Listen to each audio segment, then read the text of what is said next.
Hey guys, good afternoon and welcome to reasoning expert. I am Rahul. So guys, ये जो video रहेगा ये क्या रहेगा, इधर और के क्वेश्चंस के ऊपर रहेगा। हम वो वाले क्वेश्चन सॉल्व करेंगे और उसके साथ साथ हम उसका कॉन्सेप्ट भी रिवाइज करेंगे, ठीक है। तो मुझे आपको इसमें सबसे पहले पता है क्या बताना है। सबसे पहले मुझे एक क्वेश्चन लेना है सम से रिलेटेड का, ठीक है। किससे रिलेटेड? सम से रिलेटेड मुझे आपको कुछ चीज़ बतानी है, ठीक है। पहले वो कर लेते हैं सॉल्व। तो गैस ये चेक करो, मैंने कहा ना कि पहले सम से रिलेटेड मुझे आपको कुछ बताना है, ठीक है। तो देखो, कभी कभार क्या होता है ना, एग्जाम में उन्होंने परसेंटेज में एक स्टेटमेंट दे दिया होता है, ठीक है। परसेंटेज दे दिया होगा, ठीक है। जैसे all ARB, 32% BRC, no CHD और 72% DR0E। तो ये जो परसेंटेज में चीज़ें होती है वो क्या होती हैं? जो परसेंटेज में चीज़ें रहती है उसको हम किससे मतलब रिप्लेस करते हैं? सम के वर्ड, सम सम का जो रहता है ना, सम वाला वर्ड रहता है उसके साथ रिप्लेस करते हैं। अब देखो, जैसे हमें इसका वेन डायग्राम बनाना है तो हम इसका वेन डायग्राम बनाएंगे कैसे? पहले हम ऑल ARB का जो नॉर्मल डायग्राम रहता है वो बना लेंगे, ठीक है। ये मेरा ऑल ARB का डायग्राम बन गया, ठीक है। 32% BRC, मतलब देखो डायग्राम तो सम का ही बनेगा ना। मैंने कहा था ना परसेंटेज जो होता है वो सम ही रहता है, सम का डायग्राम बनाएंगे हम। लेकिन एक बात हमेशा याद रखना, ये जो जगह है ना, ये वाला स्पेस, ये कितना है? 32% बोला है इन्होंने, बोला है ना 32% BRC। तो हमें हमेशा याद रखना है कि ये जो पार्ट है ये क्या है? 32% है, ठीक है। अब देखो आगे बोल रहा है नो CHD, तो नो CHD का नॉर्मल डायग्राम हमारा ऐसा बन जाएगा। 72% DR0E, मतलब परसेंटेज को हमें सम के साथ रिप्लेस करना है ना, तो सम नॉट का डायग्राम बनेगा, सम DR0E, ठीक है। तो डी का जो ये वाला पार्ट है, ठीक है, ठीक है, ये डार्क वाला सम DR0E, ठीक है, ये ऐसा बनेगा। लेकिन कितना? ये वाला जो पार्ट है ना डार्क वाला, ये है 72%, ठीक है। तो एग्जाम में आपको ये सब चीज़ें लिखनी नहीं है, माइंड में रखना है अपने। जैसे आप वेन डायग्राम बना लोगे ना, तो आपको पता होना चाहिए कि बी और सी का जो दिया है इन्होंने, क्या दिया है? 32% दिया है। ये टोटल 32% बी जो है वो सी है, और वैसे ही 72% DR0E, ठीक है। तो अब देखो, इससे रिलेटेड मैं कुछ कंक्लूजन्स लेकर आता हूँ। तो हम इस टाइप के कंक्लूजन को सॉल्व कैसे करते हैं, ठीक है। क्या तरीका रहता है इस टाइप के कंक्लूजन्स को सॉल्व करने का, ठीक है। तो देखो, तो गैस ये चेक करो, कंक्लूजन मैंने लिख लिया है। पहला कंक्लूजन क्या है? सम BRC। अब देखो, बी और सी का मेरा कितना बोला था इन्होंने? 32% बोला है, ठीक है। लेकिन मुझे कंक्लूजन में इन्होंने ऐसा कुछ वैल्यू नहीं दी है। इस कंक्लूजन में उन्होंने सिंपल बोला है कि सम BRC। तो देखो, बी और सी का सर्कल एक दूसरे से जुड़ रहा है, तो ठीक है। तो ये क्या हो गया मेरा? ट्रू हो गया, ठीक है। ये कंक्लूजन मेरा ट्रू हो गया। सेकंड कंक्लूजन क्या है मेरा? 28% BRC। अब देखो, बी की जो हमें वैल्यू दी थी यहाँ पे, क्या दी थी? 32% बी, मतलब ये जो पार्ट है ये आपका 32 है, और ये हमें क्या बोल रहा है? 28% BRC। जब मुझे ऑलरेडी पता है कि सिर्फ 32% जो है बी का पार्ट है वही केवल सी रहेगा, तो ये क्या मुझे बोल रहा है? ये 28% बोलने को बोल रहा है। तो ये क्या हो जाएगा मेरा? गलत हो जाएगा। कौन सा गलत होगा? डेफिनेटली रॉन्ग, ठीक है। ये डेफिनेटली रॉन्ग हो जाएगा मेरा, क्योंकि मुझे ऊपर गिवन वैल्यू 32% दी है और ये मुझे 28% बोल रहा है। तो ऐसा तो होगा नहीं ना। जो ऊपर वैल्यू एज इट इज़ दी होगी, अगर वही वैल्यू यहाँ पे दी होती, अगर इन्होंने लिखा होता 32% BRC, तो वो मेरा ट्रू होना था, ठीक है। लेकिन यहाँ पे क्या किया है? यहाँ इन्होंने 28% BRC है, मतलब वैल्यू चेंज कर दी हुई है। नेक्स्ट कंक्लूजन चेक करो, 92% BRC। अब देखो, यहाँ मुझे पता है 32% BRC है, ठीक है। 32% BRC है, और ये क्या बोल रहा है मुझे? 92% BRC। तो ये क्या बोल रहा है? एज इट इज़ फिर से क्या बोल रहा है? डेफिनेटली रॉन्ग हो जाएगा, ठीक है। ये भी डेफिनेटली रॉन्ग हो जाएगा, क्योंकि ऊपर मुझे गिवन वैल्यू 32% दी है और ये मुझे 92% बोल रहा है, ठीक है। अगला कंक्लूजन चेक करते हैं, 22% CRB। अब देखो, यहाँ जो है ना, यहाँ मुझे सिर्फ इतना बोला है कि 32% बी, मतलब बी का 32%, लेकिन सी का कोई परसेंटेज नहीं दिया है मुझे यहाँ। डायग्राम डायग्राम की बात कर रहा हूँ मैं। बी का मुझे परसेंटेज दिया है 32%, ठीक है। कि बोल रहा है कि ये जो बी का पार्ट है ना, ये 32% है जो सी के साथ जुड़ा हुआ है। लेकिन सी के बारे में मुझे ऐसा थोड़ा ना बोला है कि परसेंटेज में कोई बात बोली है। मुझे इतना पता है कि सी का सम पार्ट है जो बी के साथ जुड़ा है। तो यहाँ क्या बोल रहा है मुझे? 22% CRB। तो ये क्या हो जाएगा मेरा? ये मेरा हो जाएगा डाउटफुल। डाउटफुल वाला रॉन्ग हो जाएगा, क्योंकि मुझे नहीं पता ना कितना परसेंटेज है, और मुझे इस डायग्राम में दिया भी नहीं है इन्होंने। सपोज करोगे उन्होंने ऐसा लिखा होता, ये कंक्लूजन और ऐड करता हूँ, अगर ऐसा लिखा होता सम CRB, तो आप इसको क्या करते? इसे हम क्या करते? हम इसे ट्रू करते। ट्रू क्यों करते? देखो, क्योंकि सम पार्ट जुड़ा है ना, देखो बी और सी का पार्ट, ये जो डायग्राम है ना, ये आपस में जुड़ा है, ये सर्कल जुड़े हैं, तो सम पार्ट तो हमेशा क्या करता है, एग्जिस्ट कर रहा है, ये तो हमें पता चल रहा है, ठीक है। उसी तरह से देखो यहाँ पे ऊपर सबसे पहला वाला जो कंक्लूजन था ना, वहाँ पे क्या लिखा था, सम बी आर सी। देखो इन दोनों डायग्राम को देख के हमें पता है कि सम का कुछ पार्ट तो जुड़ा है, लेकिन हमें बी का यहाँ एग्जैक्ट वैल्यू भी दिया है 32%।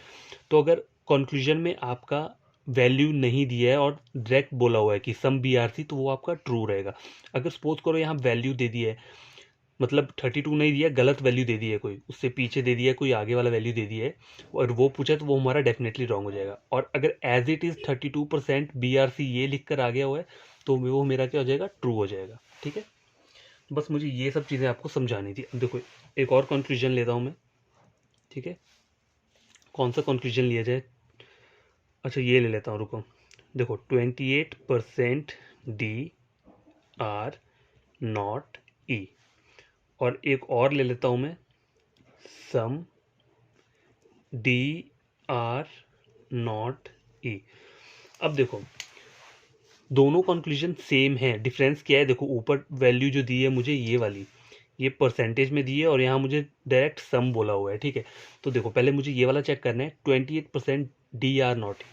मुझे जो मेरी 100% ट्रू डायग्राम रहती है, इसमें मुझे क्या बोल रहा है कि 72% डी का 72% हिस्सा जो है वो ई के साथ कभी जुड़ेगा नहीं, और यहाँ मुझे क्या बोल रहा है, सिर्फ 28 बोल रहा है, तो ये क्या हो जाएगा, मेरा गलत हो जाएगा। कौन सा, डेफिनेटली रॉन्ग, ठीक है, डेफिनेटली रॉन्ग है। ये मेरी स्टेटमेंट को गलत कर रहा है। कर कैसे रहा है, देखो ये मुझे 28% को बोल रहा है, ये बोल रहा है कि 28% जो डी है सिर्फ वही ई है, लेकिन मेरी स्टेटमेंट में मुझे पता है कि उन्होंने 72% बोला है, ना उससे ज़्यादा ना उससे कम, एग्जैक्ट 72%, ठीक है। तो ये मेरा कंक्लूजन क्या हो जाएगा, डेफिनेटली रॉन्ग। अब देखो इससे नीचे वाला कंक्लूजन क्या है, सम डी आर नॉट ई। अब देखो ये जो डायग्राम है ना, ये सम नॉट की ही डायग्राम है, ठीक है। लेकिन अब मुझे यहाँ क्या है, यहाँ मुझे परसेंटेज में बात नहीं हो रही है, यहाँ मुझे डायरेक्ट पूछ रहा है कि ये सम डी आर नॉट ई। तो देखो सम डी आर नॉट ई की तो डायग्राम बन रही है ना, तो ये मेरा कंक्लूजन ट्रू होगा। अगर सपोज करो जैसे यहाँ दिया था, यहाँ पर परसेंटेज दे दिया हुआ था, ठीक है, इन्होंने क्या लिखा था यहाँ 28%, 72 से कम था, ठीक है, 28% डी आर नॉट ई, तो ये मेरा गलत हो गया। क्यों, क्योंकि ऊपर मुझे 72% एग्जैक्टली दिया हुआ है। अगर सपोज करो एक कंक्लूजन और ऐड होता ऐसे करके, मतलब एज इट इज़ सेम वही ऊपर से नीचे लिख दिया होता, 72% डी आर नॉट ई, तो ये मेरा ट्रू हो जाएगा। ट्रू क्यों होगा, क्योंकि ऊपर जो मुझे वैल्यू दी है वो कितनी दी है, 72% ही दी है, ठीक है। इस तरीके के क्वेश्चन जो होते हैं ना सम वाले, जो परसेंटेज में आते हैं, देखो आता तो नहीं है ना वैसे, लेकिन आ भी जाता है, एक दो बार आया हुआ है इस टाइप का क्वेश्चन, ठीक है। तो इसलिए ये चीज़ें जो है ना, छोटे छोटे पॉइंट्स रहते हैं, ये ज़रूरी होता है समझना, ठीक है। इसलिए मैंने आपको सोचा कि ईदर और के क्वेश्चंस करने से पहले सम वाले का इस टाइप का एक क्वेश्चन आपको करवा देता हूँ, कि अगर एग्ज़ाम में आया तो आप वहाँ कंफ्यूज ना हो, वहाँ पर आप कर सके ये वाला क्वेश्चन, ठीक है। तो अब हम क्या स्टार्ट करेंगे, ईदर और के क्वेश्चन स्टार्ट करते हैं, ठीक है। तो गैस ये चेक करो, ईदर और का हम क्वेश्चंस पढ़ रहे हैं, ठीक है। तो पहला क्वेश्चन क्या है, ये मैंने एक स्टेटमेंट लिया है, ठीक है। तब इसका वेन डायग्राम बनाना है मुझे, सम ए आर बी, ठीक है। पहले मुझे सम ए आर बी का डायग्राम बनाना है, तो ये मैंने बना लिया है। नो बी इज सी, मतलब बी और सी के बीच में कोई भी रिलेशन नहीं है। सम सी इज़ नॉट डी, मतलब सी का जो ये वाला पार्ट है वो क्या है, कभी डी नहीं होगा। आगे बोल रहा है सम डी आर ई, तो ये लो सम का डायग्राम बन गया, ये मेरा वेन डायग्राम कंप्लीट हो गया, ठीक है।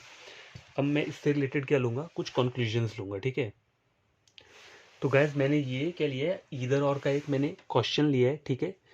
ईदर और का क्वेश्चन है पहला, तो देखो स्टेटमेंट है, डायग्राम बना लिया है। पहला कंक्लूजन क्या बोल रहा है, देखो ऑल ए आर बी और सम ए आर नॉट बी। उससे पहले यहाँ पे मैं क्या लिख देता हूँ, कंडीशंस लिख देता हूँ, ठीक है। कंडीशन क्या रहती हैं सॉल्व करने की ईदर और वाले केस को, ठीक है। तो पहला क्या है, देखो ऑल और सम नॉट, ठीक है। तो उसकी पहली कंडीशन क्या होती है, देखो कंक्लूजन 1 कंक्लूजन 2 दोनों क्या होने चाहिए, रॉन्ग होने चाहिए। कौन से रॉन्ग होने चाहिए, डाउटफुल, डाउटफुल, हमेशा अपने माइंड में रखना, डाउटफुल होने चाहिए, ठीक है। दूसरी क्या है, सब्जेक्ट के नीचे सब्जेक्ट और प्रेडिकेट के नीचे प्रेडिकेट, ठीक है, ये होना चाहिए, ठीक है, पहली ये, दूसरी ये, और यहाँ बताता हूँ, एक ये लिख देता हूँ, सब्जेक्ट के नीचे प्रेडिकेट, और प्रेडिकेट के नीचे अगर सब्जेक्ट दिया होगा ना तो यहाँ रॉन्ग लग जाएगा, बताता हूँ मैं आगे, ठीक है। और देखो पहला हो गया मेरा सेटिस्फाइज, कंक्लूजन दोनों के होना चाहिए, डाउटफुल होना चाहिए। दूसरा है मेरा सब्जेक्ट के नीचे सब्जेक्ट और प्रेडिकेट के नीचे प्रेडिकेट होना चाहिए, ठीक है। थर्ड के ये दो हो गए, और मतलब ऑल और सम होना चाहिए, ये तो पता ही है ना आपको, ऑल और सम नॉट होना चाहिए गिवन। तो ये तीन चीज़ें होनी चाहिए। तो पहला कंक्लूजन चेक करते हैं, पहला क्या है, ऑल ए आर बी, ठीक है। तो पहले मुझे इसे चेक करना है, ए और बी के बीच में मुझे सम का रिलेशन दिख रहा है, ऑल का नहीं दिख रहा है ना, तो ये मेरा क्या हो जाएगा, गलत हो जाएगा, मतलब डाउटफुल वाला गलत, मुझे इसके बारे में नहीं पता, ठीक है। Some A are not B, some A are B का मुझे पता है, पर some A are not B का मुझे नहीं पता, मतलब क्या हो गया, ये डाउटफुल।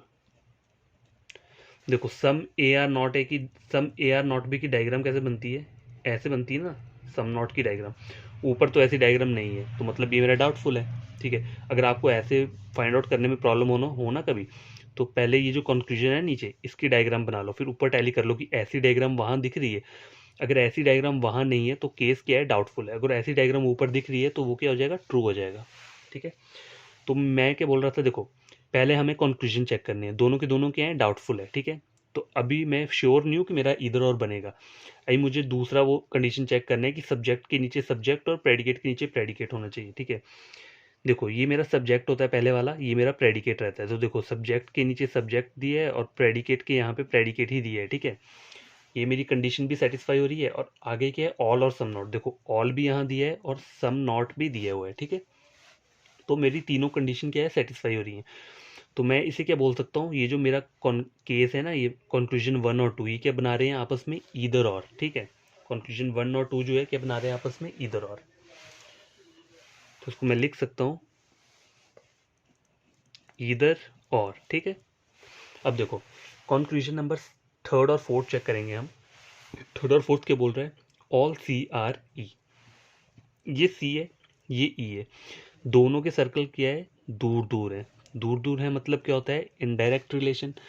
इनडायरेक्ट रिलेशन क्या रहता है आपका, डाउटफुल रहता है, ठीक है। तो ये डाउटफुल हो गया हमारा, ठीक है, डाउटफुल हो गया ना।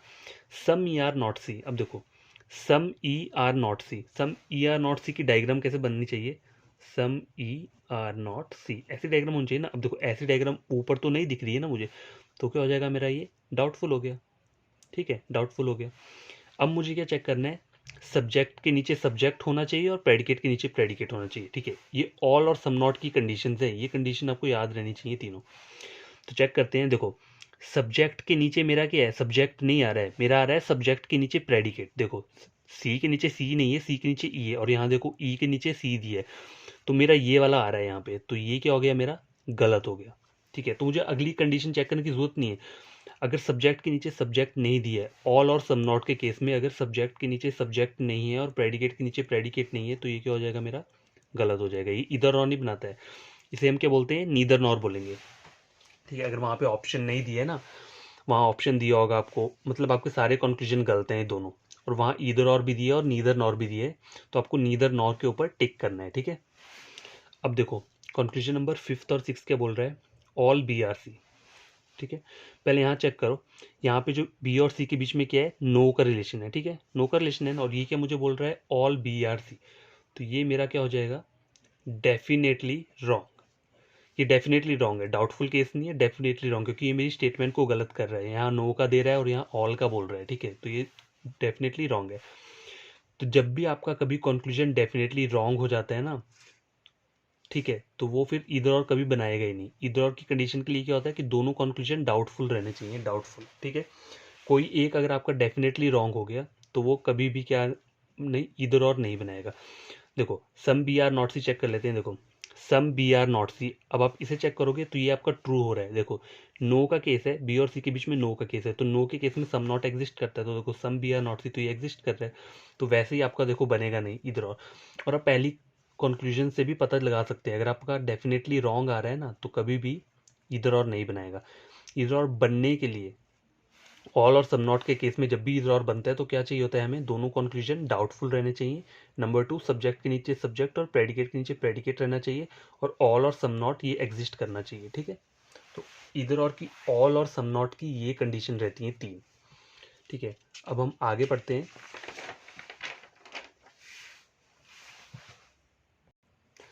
तो गैस एक और मैंने इधर और का क्वेश्चन लिया है, ठीक है, लेकिन इस बार क्या होगा, पहले हमने पढ़ा ऑल और सम नॉट का, ठीक है। ऑल और सम नॉट के साथ इधर और बनता है, और एक किसके साथ बनता है, और एक सम और नो के साथ बनता है, ठीक है।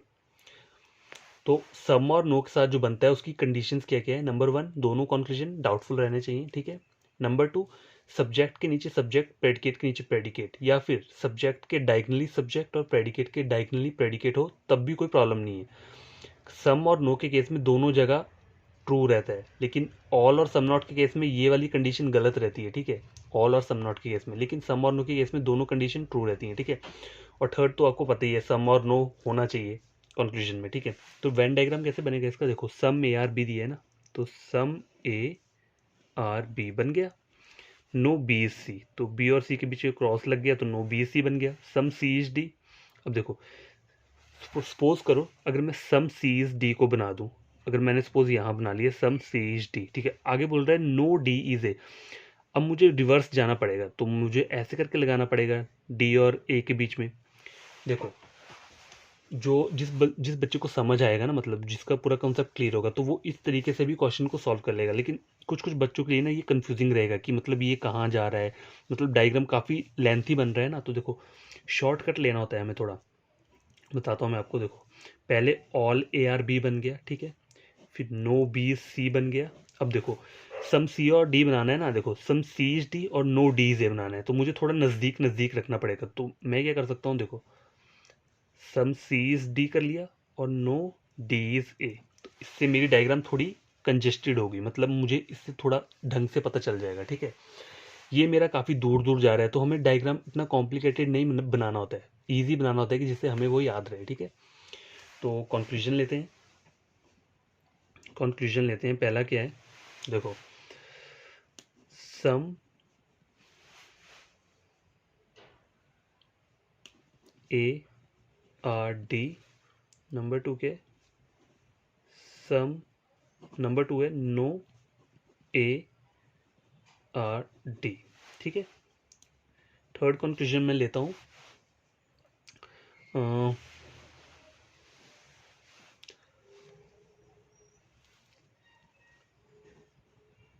Some A R C.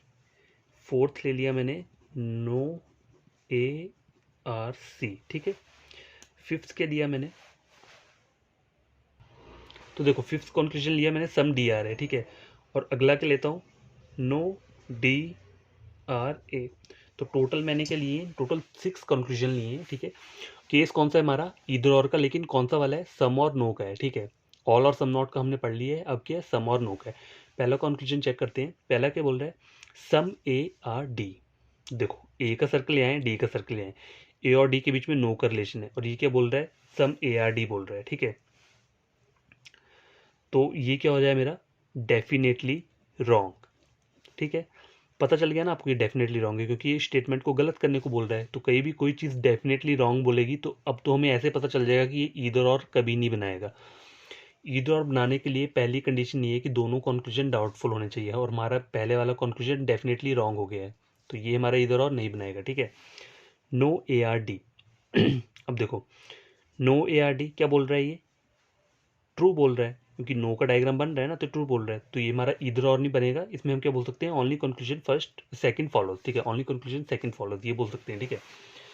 आगे वाला चेक करते हैं, देखो सम ए आर सी, ए का सर्कल यहाँ है, सी का सर्कल यहाँ है, देखो दोनों का सर्कल दूर दूर है, मतलब क्या बन रहा है, इनडायरेक्ट रिलेशन बन रहा है। ये जो बनता है इनडायरेक्ट रिलेशन, इनडायरेक्ट रिलेशन क्या होता है आपका, डाउटफुल, ठीक है, डाउटफुल रहता है। नो ए सी, अब देखो ए का सर्कल यहाँ है, सी का सर्कल यहाँ है, और नो ए सी का मुझे डायग्राम तो बनता कैसे है, देखो नो ए सी का डायग्राम कैसे बनना था, ऐसे ऊपर डायग्राम तो ऐसा कहीं दिख नहीं रहा है ना, तो ये क्या हो गया मेरा, डाउटफुल, ठीक है। तो अब पहले मैं चेक कर लेता हूँ, देखो पहली कंडीशन सेटिस्फाई हो गई है मेरी, दोनों कंक्लूजन डाउटफुल है। अब देखो सब्जेक्ट के नीचे सब्जेक्ट, प्रेडिकेट के नीचे प्रेडिकेट, या फिर सब्जेक्ट के डायगनली सब्जेक्ट या प्रेडिकेट के डायगनली प्रेडिकेट, कुछ भी हो, दोनों ट्रू होंगे। तो यहाँ क्या हो रहा है, देखो सब्जेक्ट के नीचे सब्जेक्ट है, प्रेडिकेट के नीचे प्रेडिकेट है, तो सेकंड मेरा जो एक कंडीशन है ये भी सेटिस्फाई हो रही है। अब देखो थर्ड क्या करना है, सम और नो चेक करना है। तो देखो सम भी गिवन है, यहाँ पे नो भी गिवन है, तो ये क्या मेरा बन रहा है, इधर और बना रहा है, ठीक है। ये मेरा थर्ड और फोर्थ कंक्लूजन मेरा इधर और बना रहे हैं, ठीक है। आगे वाला क्या है, देखो अब मेरा जो कंक्लूजन है वो क्या आ रहा है, सम डी आर ए। पहले मुझे ये चेक करना है, देखो ये डी है, ये ए है, ठीक है। मुझे पता है कि यहाँ डी और ए के बीच में नो का रिलेशन है, और ये मुझे सम का बोल रहा है, तो क्या हो गया, ये डेफिनेटली रॉन्ग हो गया, ठीक है। तो इधर और तो बनेगा नहीं, इधर और बनने की कंडीशन यहाँ एक ख़त्म हो गई, डाउटफुल होना चाहिए, यहाँ पे डेफिनेटली रॉन्ग बन रहा है। अगला कंक्लूजन चेक करते हैं, no D R A. No D R, देखो ए और डी के बीच में नो का रिलेशन है ना, तो नो डी आर ए क्या होगा, करेक्ट हो जाएगा। तो इसमें क्या बोल सकते हैं, ओनली कंक्लूजन ये वाला फॉलोज, जो सेकंड वाला है, ठीक है। तो आप समझ गए होंगे कि ऑल और सम नॉट की जो इधर और का केस है वो कब बनता है, और जो ये है सम और नो का जो इधर और का केस है ये कब बनता है, ठीक है। तो ये तीन कंडीशन उसमें इसकी हैं, सम और नो की, और जो पहले हमने पढ़ी वो सम ऑल और सम नॉट की पढ़ी। देखो डिफरेंस क्या है, देखो कंडीशन में डिफरेंस क्या है, जो ऑल और सम नॉट की होती है ना, उसमें ये वाला जो चीज़ रहता है ना, सेकंड नंबर वाला, ये गलत होता है। अगर इस तरीके का कहीं सब्जेक्ट और प्रेडिकेट डायगनली दिया होगा ना, तो वो क्वेश्चन गलत हो जाएगा, वो इधर और नहीं बनाएगा। लेकिन सम और नो के केस में ऐसा नहीं होता है, सब्जेक्ट और प्रेडिकेट कहीं भी हो सकते हैं, या सब्जेक्ट के नीचे सब्जेक्ट हो या सब्जेक्ट डायगनली सब्जेक्ट हो, ठीक है, दोनों चीज़ें सही रहती हैं, ठीक है गैस। तो ये हो गया ना। और एक और चीज़ बताता हूँ मैं, देखो हमेशा ये चीज़ याद रखना जो मैं लिख रहा हूँ, देखो ऑल के साथ किसका रहता है, सम नॉट, ठीक है। नंबर टू, सम के साथ किसका रहता है, नो का, ठीक है। लेकिन कुछ कुछ ऐसे ही बोल देते हैं कभी कभी कि सम का सम नॉट, ठीक है, सम का सम नॉट के साथ।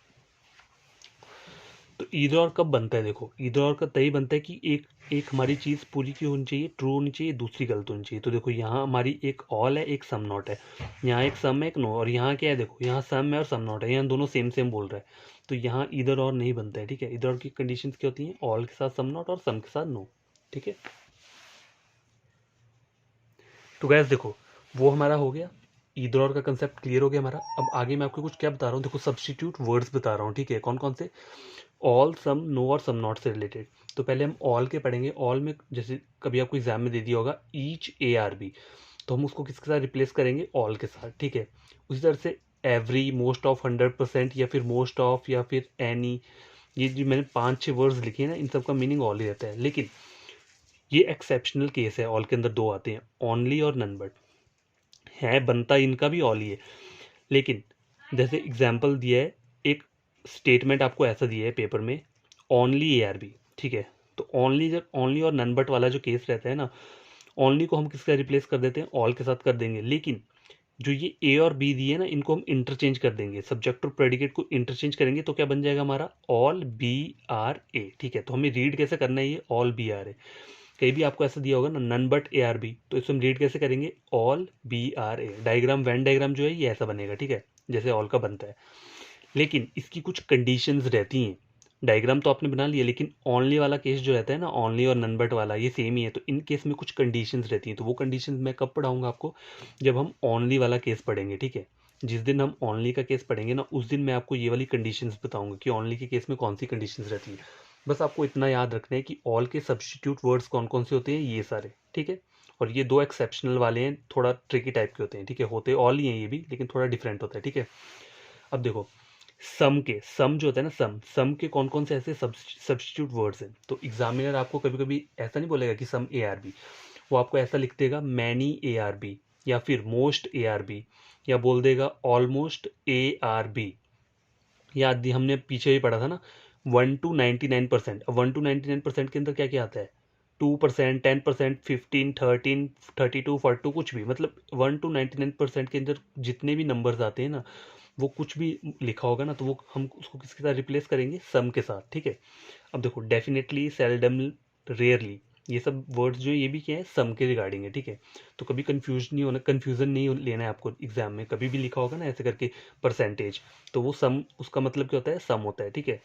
और डेफिनेटली ये सब जितने वर्ड्स हैं इनका मीनिंग भी सम ही रहता है। तो आपको ये ना थोड़ा मतलब याद रखना है। मैं ये नहीं बोल रहा कि इन्हें रट लेना, लेकिन आपको अपने आप ही याद रह जाएंगे, ज़्यादा कुछ कन्फ्यूज़न नहीं हो जाता। जब आपका पूरा का पूरा ये माइंड में बैठ जाएगा ना, तो आपको अपने आप ही बहुत ईजी लगेगा। ये वर्ड्स खुद ही आपको पता चल जाएगा कि ऑलमोस्ट लिखा है तो इसका मतलब क्या है, सम है। तो गैस देखो, थर्ड क्या है, नो। नो के कौन कौन से सब्सटीट्यूट वर्ड्स रहते हैं, देखो, none of the, not a single, all not, या फिर अकेला नन। तो एग्जाम में एग्जामिनर कैसे पूछेगा आपको, वो ऐसा लिखेगा, none of the A is B, ठीक है। तो नन ऑफ द आप इसको रिप्लेस कैसे करेंगे, नो ए इज बी, ठीक है। All A are not B, तो मतलब नो ए इज बी। लेकिन ये सब आपको अपने माइंड में याद रखना है कि ये जो चीज़ है ये नो है, ठीक है, नो के बारे में बोल रहा है। डायग्राम तो पता है आपको नो का कैसे बनता है, डायग्राम इसका कैसे बनेगा, ऐसा बनेगा, ठीक है, ऐसा डायग्राम रहेगा। बस आपको ये सब चीज़ें अपने माइंड में रखनी है। तो कहीं भी लिखा होगा ना नॉट ए सिंगल, तो इसका मीनिंग होता है no. All A are not B मतलब no. None A is B मतलब नो ए इज बी, ठीक है। तो ये नो का हो गया। और नंबर फोर्थ क्या है मेरा, सम नॉट का, ठीक है, सम नॉट। गैस ये चेक करो, सम नॉट, सम नॉट के जो होते हैं ना, वो दो ही वर्ड्स रहते हैं जो सब्स्टिट्यूट रहते हैं। देखो, नॉट मैनी, वेरी लिटल, ठीक है। तो एग्जाम में कैसे पूछा होगा आपसे statement, not many A are B, तो हम इसे माइंड में रिप्लेस कैसे करेंगे, some A are not B, ठीक है, नॉट बी। उसी तरह से इसे कैसे बोलेंगे, very little A are B, some A are not B. तो ये सब आपको अपने माइंड में रखना है, ठीक है, अपने माइंड में। कहीं भी ये सब दो वर्ड दिए होंगे तो इनका मतलब क्या रहता है, सम नॉट रहता है। और डायग्राम तो आपको पता ही कैसे बनता है, देखो, सम ए आर नॉट बी। और देखो, सम नॉट का हमेशा यही डायग्राम रहता है और कोई डायग्राम नहीं होता है, ठीक है। तो डायग्राम के ऊपर काफ़ी फोकस किया करो, क्योंकि डायग्राम हमारा क्या रहता है, 100% ट्रू रहता है, ठीक है। तो ये मैंने बता दिया आपको, ऑल, सम, नो और सम नॉट के सब्स्टिट्यूट वर्ड्स कौन कौन से रहते हैं, ठीक है। तो गैस देखो, एक और बढ़िया चीज़ मैं आपको बताता हूँ। देखो, words which look similar to possibility but they show definite things. देखो, एग्जाम में कभी क्या होता है, बच्चे काफ़ी कंफ्यूज रहते हैं इन दो वर्ड्स को लेके। पहला वर्ड्स क्या है आपका, पहला वर्ड जो है मेरा क्या है, कैन, कैन नेवर बी, ठीक है। दूसरा वर्ड क्या है मेरा, कैन नॉट बी, ठीक है। तो बच्चे क्या करते हैं कि इन दोनों वर्ड्स को क्या समझ लेते हैं कि ये पॉसिबिलिटी वाले वर्ड्स हैं, ठीक है। तो वो इनका आंसर जो देते हैं ना, वो पॉसिबिलिटी की तरह दे देते हैं और उनका क्वेश्चन गलत हो जाता है। तो ये जो वर्ड्स होते हैं ना, ये आपके क्या होते हैं, ये पॉसिबिलिटी वर्ड नहीं है, ठीक है, not a possibility, possibility words. हो सकता है इंग्लिश मेरी थोड़ी प्रॉब्लम हो, ठीक है, बस समझ रहे हैं ना हमें, उसमें कोई प्रॉब्लम नहीं है। नॉट ए पॉसिबिलिटी वर्ड, ठीक है। तो ये पॉसिबिलिटी वर्ड्स नहीं है, तो ये क्या हमें शो करते हैं, ये डेफिनेट चीज़ हमें बताते हैं, डेफिनेट थिंग, ठीक है। तो डेफिनेट थिंग मतलब देखो, जो ये ना कैन नेवर बी और कैन नॉट बी, इसको हम किसके साथ रिप्लेस करते हैं, इन वर्ड्स को जो हम रिप्लेस करते हैं वो हम करते हैं आर नॉट के साथ। मैं आपको एग्जांपल देता हूँ। देखो, सपोज करो स्टेटमेंट में मेरा क्या दिया है, स्टेटमेंट में मुझे दिया है some A can never be B. Suppose करो मुझे ये एक स्टेटमेंट दी है, ठीक है। तो मुझे उसका वेन डायग्राम जो बनाऊंगा, वो वेन डायग्राम कैसे बनाऊंगा, मैंने कहा ना, कैन नेवर बी को किसके साथ रिप्लेस करेंगे हम, किसके साथ करेंगे, रिप्लेस करेंगे आर नॉट के साथ, ठीक है, आर नॉट के साथ रिप्लेस करेंगे।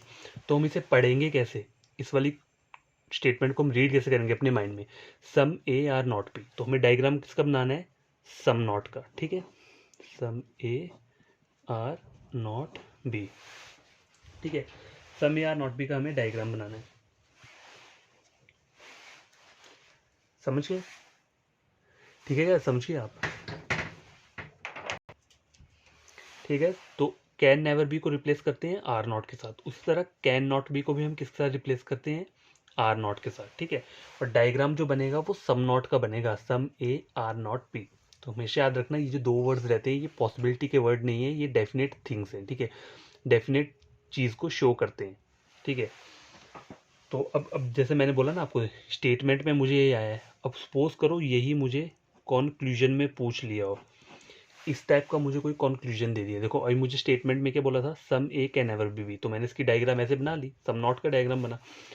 अब सपोज करो मुझसे कॉन्क्लूजन क्या पूछ रहा है, some B can not be A. तो मैं इसे रीड कैसे करूंगा, some B are not A. अब इस डायग्राम से आपको दिख रहा है some B are not A? नहीं, मुझे पता है some A are not B तो ट्रू है, लेकिन some B are not A, तो इसके बारे में मैं क्या हूँ, डाउटफुल हूँ। तो ये क्या मेरा रहेगा, डाउटफुल कंक्लूजन रहेगा।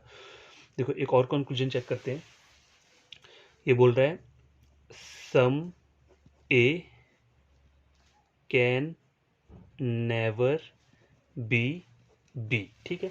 तो हम कैन नेवर बी को किसका रिप्लेस करते हैं, आर नॉट के साथ, ठीक है। तो सम ए आर नॉट बी, तो यहाँ डायग्राम में हमें दिख रहा है ना, देखो सम ए का ये वाला पार्ट जो है बी नहीं है, तो क्या बोल रहा है, ट्रू बोल रहा है। थर्ड कंक्लूजन चेक करते हैं, क्या है, all A can not B B. अब देखो पहले यहाँ सम था ना, अब मैंने ऑल ले लिया यहाँ पे, ठीक है। तो all A can not B किस करते हैं, आर नॉट के साथ, ठीक है। तो all A are not B. अब देखो ऑल नॉट, ऑल और नॉट जो होता है ना, देखो ऑल नॉट पढ़ा था ना हमने, तो वो क्या दिखाता है, नो होता है ना, नो।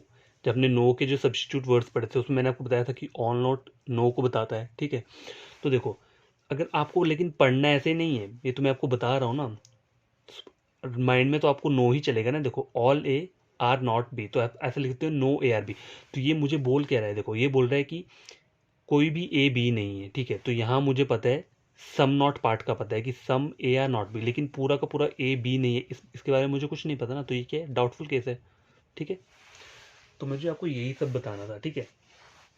इस तरीके से आते हैं ये वाले क्वेश्चन। तो आप कैन नॉट बी को आर नॉट के साथ रिप्लेस करेंगे, और डायग्राम जो रहेगा वो क्या है, सम नॉट का ही बनता है। अगर स्टेटमेंट में ये दिया होगा तो डायग्राम सम नॉट का बनेगा, आर नॉट के साथ रिप्लेस हो जाएगा।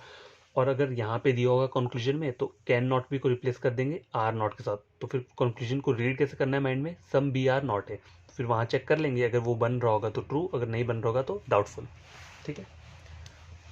तो ये मेरा हो गया कुछ ऐसे वर्ड्स जो कि पॉसिबिलिटी को दिखाते हैं, लेकिन वो पॉसिबल वर्ड्स नहीं होते हैं, वो क्या होते हैं, डेफिनेट वर्ड्स होते हैं, ठीक है। इनको हम रिप्लेस करते हैं आर नॉट के साथ, ठीक है। तो ये भी हो गया हमारा। तो गैस देखो हमने क्या पढ़ा पीछे, पीछे जो हमने पढ़ा वो हमने पढ़ा जो कैन नेवर बी और कैन नॉट भी पढ़ा, जो कि पॉसिबिलिटी वर्ड्स की तरह दिखते हैं, लेकिन वो पॉसिबिलिटी के वर्ड नहीं होते हैं। अब जो हम पढ़ेंगे, क्या पढ़ेंगे, वर्ड्स दैट शोज पॉसिबिलिटी, ऐसे वर्ड जो पॉसिबिलिटी को बताते हैं। तो वो कौन कौन से वर्ड हैं, सिर्फ ये 3 वर्ड हैं, और ये आपको हमेशा माइंड में रहने चाहिए, can be, may be, being या इज बीइंग, ठीक है। ये वर्ड जो है ये क्या बताते हैं, आपको पॉसिबिलिटी बताते हैं। अब देखो सपोज करो स्टेटमेंट दिया है आपको, एग्जाम में आया है, all A are B some B are C, आपने इसका वेन डायग्राम बना लिया। कंक्लूजन आपसे वहां क्या पूछा है, ऑल सी कैन बी ए, ठीक है, ये पूछा है। अब कैन बी क्या होता है, पॉसिबिलिटी होता है, ठीक है। मैंने बोला ना can be, may be, being, ये पॉसिबिलिटी के वर्ड होते हैं। तो देखो कंफ्यूजन ना हो ना आपको इन वर्ड्स में, जैसे मैंने नीचे भी लिखा है all A may be C, है all A, all B is being C. तो आपको इन्हें रीड कैसे करना है वो मैं बता देता हूँ आपको, सबसे बेस्ट वे जो होता है रीड करने का। देखो जैसे पहला है ना ये, तो क्या है, ऑल सी कैन बी ए, यही बोला है ना हमें पहला। तो हमें इसे रीड कैसे करना है, देखो माइंड में, all C are A is a possibility, ठीक है। इस तरीके से आपको रीड करना है। कभी कभी एग्जाम में आपको सिंपल ऐसे ही पूछा होता है कि all C are A is a possibility, तो हमें इसे चेक करना है। तो देखो वहां पे तो ऑलरेडी पॉसिबिलिटी वर्ड दिया होगा ना, तो हमें पता रहेगा कि ये पॉसिबिलिटी का कंक्लूजन है। कभी कभार क्या होता है, उन्होंने ये नहीं दिया होगा, उन्होंने ऐसे करके दिया होगा, all C can be B, तो बच्चे उसमें क्या हो जाएंगे, all C can be A में बच्चे कंफ्यूज हो जाएंगे कि कैन बी का मतलब क्या होगा। तो तभी मैं बोल रहा हूँ ये जो 3 वर्ड्स हैं ना, ये क्या बताते हैं, पॉसिबिलिटी को बताते हैं। हर बार कंक्लूजन आपको एग्जाम में ऐसा नहीं दिया होगा all C are A is a possibility, उन्होंने पॉसिबिलिटी हटा दिया होगा, तो वो ऐसा लिख देगा all C can be A, या फिर all C may be A, या फिर all C is being A. तो तीनों का जो मीनिंग है ना वो सेम ही है, ठीक है।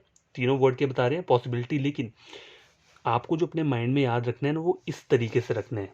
इस तरीके से क्यों, क्योंकि आगे जब मैं पॉसिबिलिटी का कॉन्सेप्ट आपको पढ़ाऊंगा ना, मतलब पढ़ा तो दिया है, लेकिन जब हम क्वेश्चन सॉल्व करेंगे तो मैं उसमें आपको बताऊंगा कि इस वाली स्टेटमेंट के क्या बेनिफिट हैं। ये जो कंक्लूजन वाला मैंने ऐसे करके लिखा है ना, इसके बेनिफिट क्या हैं और इनके बेनिफिट क्या हैं, ठीक है, तब मैं बताऊंगा। बस आपको अभी इतना याद रहना है कि कौन से वर्ड्स हैं जो पॉसिबिलिटी को बताते हैं, ठीक है। तो ये 3 वर्ड हैं। तो एग्जाम में ऐसे ऐसे करके आ सकता है, ऑल सी कैन बी ए आ सकता है, या ऑल ए मे बी सी आ सकता है, या ऑल बीइंग सी, ठीक है। या फिर कभी कभी एज इट इज़ ऐसे दे दिया होता है, all C are is a possibility. तो कभी आपको इस तरीके से दिया होगा ना, इन 3 तरीके में से किसी भी एक वे में अगर आपको लिखा होगा कॉन्क्लूजन, तो आपको उसे रीड इसी तरीके से करना है, ठीक है, अपने माइंड में। वहाँ लिखना नहीं है, अपने माइंड में ऐसे रीड करना। और ये माइंड में रीड ऐसे कब होगा आपका, जब आप प्रैक्टिस करोगे, जब क्वेश्चंस की प्रैक्टिस करोगे, और ऑल सम नो और सम नॉट की जो बेसिक चीज़ें हैं वो सब आपको याद रहेगा। तो ये सब करना आपके लिए क्या हो जाएगा, ईजी हो जाएगा, ठीक है। तो आज का वीडियो यहीं मैं स्टॉप करता हूँ। ये सब पढ़ो, आप समझो, क्वेश्चन सॉल्व करो, जो जो मैंने पढ़ाया वो पढ़ो। और कल जो वीडियो रहेगा ना, वो मैं क्वेश्चंस लेकर आऊँगा फिर से, कौन कौन से पॉसिबिलिटी से रिलेटेड लेकर नहीं आऊँगा। पहले जो मैं लेकर आऊँगा वो लाऊंगा ओनली अ फ्यू। ये वाला केस बच्चों को काफ़ी कंफ्यूज करता है, ओनली अ फ्यू और ओनली वाला, ठीक है। तो कल जो है इसके रिगार्डिंग क्वेश्चंस आंसर सॉल्व करके करेंगे हम यहाँ पे, जो हमारा अगला अगला वाला वीडियो आएगा, ठीक है। तो आप बड़ी अच्छे तरीके से पढ़िए। और गैस देखो, जब भी आप वीडियो देख लेते हो ना पूरा, तो नीचे जितने मेरे सब्सक्राइबर्स हैं, मैं ये नहीं बोलूँगा कितने हैं, 1 2 या 3 जितने भी होंगे, ठीक है, काउंट नहीं किए मैंने, पर जितने भी हैं, तो पता क्या करना, जैसे आप क्वेश्चन देख लेते हो, ठीक है, अगर आपको नहीं समझ में आए तो आप नीचे कमेंट कर दिया करो कि मुझे ये सब चीज़ समझ में नहीं आई है। या फिर मेरा टेलीग्राम का तो आपको पता ही है, मेरा टेलीग्राम का लिंक मैं हर एक वीडियो के नीचे मैं डालता ही हूँ। तो टेलीग्राम पे एक मेरा चैनल है ना, वहाँ पे मैंने एक ग्रुप बनाया है, तो वहाँ पे आप मुझसे क्वेश्चन पूछ सकते हो, ठीक है। फोटो सेंड कर दो क्वेश्चन का, मैं उसको आंसर सॉल्व करके विद एक्सप्लेनेशन के साथ भेज दूंगा आपको, ठीक है। तो बोला करो, अगर आप कमेंट में नहीं बोलोगे तो मैं सोचूंगा कि किसी को मेरा समझ में नहीं आ रहा है। तो ऐसा भी तो बोलो कि हमें समझ में आ रहा है या नहीं आ रहा है, ठीक है। दोनों चीज़ें बताया करो, तभी मज़ा आता है क्वेश्चन सॉल्व करने का, ठीक है। और अगर वीडियो अच्छा लगा तो क्या करना है, वीडियो को लाइक करना है और चैनल को क्या करना है, सब्सक्राइब करना है। अगर आपको रीजनिंग के, बैंकिंग के, ठीक है, कोई भी बैंकिंग का हो या लाइफ इंश्योरेंस वाला एग्जाम हो, रीजनिंग का कोई भी टॉपिक चाहिए, फ्री, टोटली फ्री है, ठीक है। छोटे छोटे पॉइंट्स जो आपको फ्री लेक्चर्स में प्रोवाइड नहीं करवाए जाते हैं वो यहाँ सब होंगे, ठीक है। कोई आपको टेंशन लेने की ज़रूरत नहीं है, ठीक है। तो बाय, टेक केयर, ख्याल रखना अपना और बड़े तरीके से पढ़ना, ठीक है।